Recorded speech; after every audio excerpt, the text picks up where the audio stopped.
সম্মানিত আজকে election commission ভবনে উপস্থিত কমিশনের সঙ্গে আমাদের বৈঠক শেষে আমাদের সম্মানিত জামাত নেতৃবৃন্দ, প্রিয় সাংবাদিক বন্ধুগণ এবং সম্মানিত দেশবাসী ভাই ও বোনেরা, আপনারা ইতিমধ্যেই জেনেছেন যে আমরা আজকে এই 6 সদস্যের একটা ডেলিগেশন প্রধান নির্বাচন কমিশনার সহ নির্বাচন কমিশনের সঙ্গে আগামী স্থানীয় সরকার নির্বাচনকে সুষ্ঠু, নিরপেক্ষ, স্বচ্ছ, গ্রহণযোগ্য করবার প্রয়োজনে কতিপয় গুরুত্বপূর্ণ বিষয় নিয়ে সরাসরি মত বিনিময়ের জন্য আমরা এখানে আজকে উপস্থিত হয়েছিলাম। ডেলিগেশনের সদস্যদের নাম আপনারা ইতিমধ্যেই জানতে পেরেছেন, আমি রিপিট করছি না। আমরা নির্বাচন কমিশনের পক্ষ থেকে একটা চিঠি পেয়েছিলাম 1 মাস আগে যে সম্ভাব্য স্থানীয় সরকার নির্বাচনের নিরপেক্ষতা এবং সুষ্ঠু নির্বাচন করার জন্য ওনারা কিছু নীতিমালা, কিছু সুপারিশ, রিকমেন্ডেশন করবেন। সে ব্যাপারে রাজনৈতিক দল হিসেবে আমাদের মতামত ওনারা চেয়েছিলেন। গত 30শে জুন আমরা একটা লিখিত মতামত দিয়েছিলাম, সেখানে 7টি প্রস্তাব, পরামর্শ আমাদের সেখানে ছিল।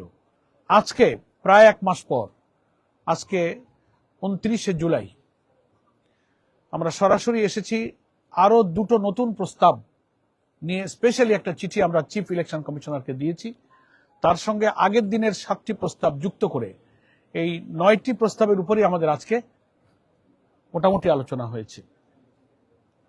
আগের দিনে আমরা যে চিঠি দিয়েছিলাম, গণমাধ্যম কর্মীরা সে চিঠি ইলেকশন অফিস থেকে পেয়েছেন, সেটা নিয়ে আপনারা অনেকেই নিউজ করেছেন, আমাদের সঙ্গে অনেকে টেলিফোনে সেসব বিষয়ে ব্যাখ্যা বিশ্লেষণ আপনারা চেয়েছেন। আজকে প্রধানত 4টি গুরুত্বপূর্ণ বিষয় আমরা আলোচনায় নিয়ে এসেছি। তার মধ্যে প্রধান এবং খুবই গুরুত্বপূর্ণ বিষয় হলো, একেবারে অতি সম্প্রতি 2-1 দিনে সরকারের একজন রাজনৈতিকভাবে পরিচিত পলিটিক্যাল ফিগারকে নির্বাচন কমিশন সচিবালয়ের অতিরিক্ত সচিব, এডিশনাল সেক্রেটারি হিসেবে জনাব শামসুল আলমকে নিয়োগ দেওয়া হয়েছে। আমরা এটার তীব্র নিন্দা করেছি, তার নিয়োগ বাতিল করার দাবি জানিয়েছি গতকাল দলের পক্ষ থেকে সংবাদ সম্মেলনের মাধ্যমে।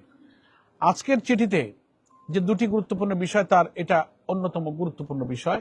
আমরা বলেছি বাংলাদেশের সংবিধান অনুযায়ী এটা একটা সাংবিধানিক প্রতিষ্ঠান। ইলেকশন কমিশন একটা কনস্টিটিউশনাল বডি। এখানে কোনো পলিটিক্যাল ব্যক্তির নিয়োগ যে কোনো নির্বাচনকে নিরপেক্ষ করার ব্যাপারে অন্তরায় এবং বাধা।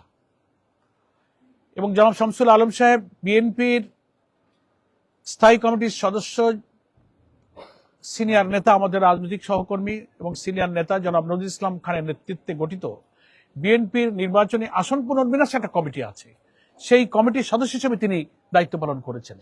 এবং আজকের আলোচনায় যখন আমরা এই অভিযোগটা করেছি, বাইদি ভাই কথার মাধ্যমে আমরা এটা জেনেছি যে সেই কমিটির দায়িত্ব পালনের প্রয়োজনেই তিনি এই ইলেকশন কমিশন অফিসেও একবার এসেছেন।